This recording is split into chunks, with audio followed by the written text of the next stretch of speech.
Welcome back to Good Day Columbia. Time now is 8:12, and today is the day that Star Wars fans are rejoicing. May the 4th be with you. Ah, yes, and we all know what that means. Joining us now to break down this global phenomenon is Jorg Hohmann, the owner of local comic stores, Heroes and Dragons. Jorg, okay, so here we are, the 4th. A lot of people are hearing this, and they're like, you geeks, what are you all talking about?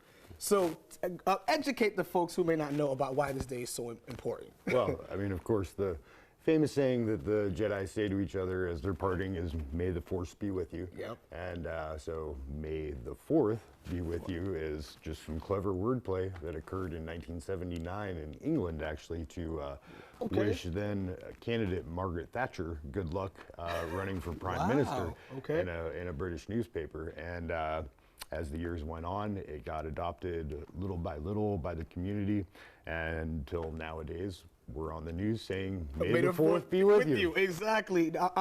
So we have a display here. Obviously, we're talking about all things Star Wars. Before we get to that, I guess now superhero movies, everything has really changed. When we talk about pop culture, it's a staple now. It is. That everyone is talking about these things. How did you think we got to this point? Well, I mean, Star Wars is definitely a big step along the way. Yeah. It was a pop culture phenomenon that took the world by storm in 1977, and here we are today. There's still programs coming out, several a year, movies coming out. We've got one at the end of the month here, and you know, merchandising, as you see, comes in every form under the sun. You can brush your teeth with Star Wars. You can check the time with Star Wars. You can get a little app-enabled droid to roam around your house and vacuum your floors with Star Wars. And there you go.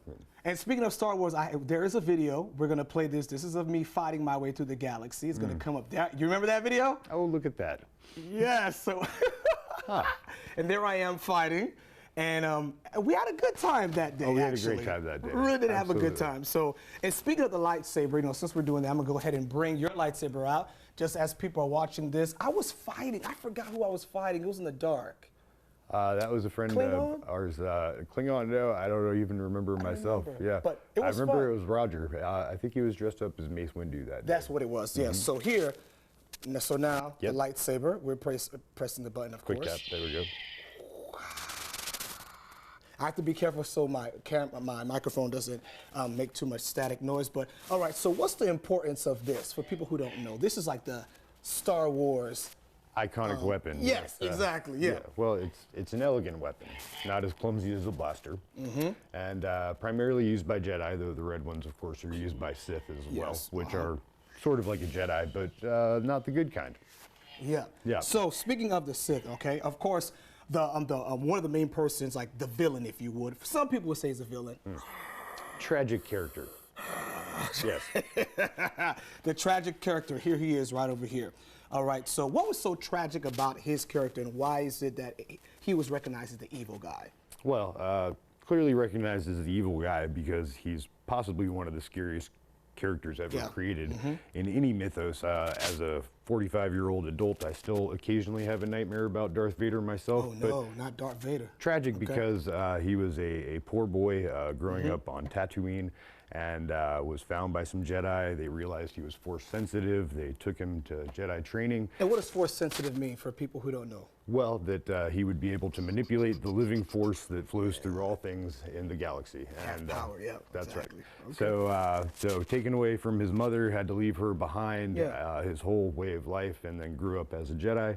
And his original master was killed very quickly thereafter by Darth Maul, so he had to be kind of brought up by Obi-Wan and the rest of the Jedi, and then eventually falls in love with a senator named Padme Amidala.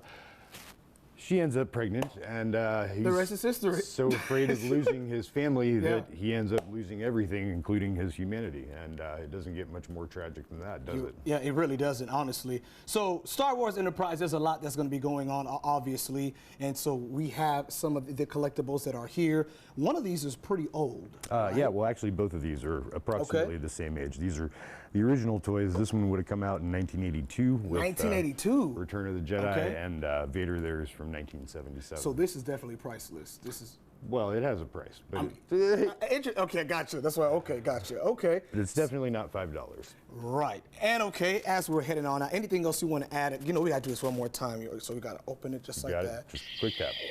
There you are. All right, everybody. So may the 4th be with you. Everybody have a good day. Of course, Good Day Columbia. You know, we're going to talk about all things superhero today. All right, folks, there's more Good Day Columbia coming up after the break. Jorg, thank you so much for stopping by. If somebody wants to come by your store, what do they need to know? 1807 Bush River Road. If you're looking for comics and toys, we're probably the place to come. All right. We're back after this with a look at your forecast with the one and only Chief Meteorologist Taylor Canoose. Yeah.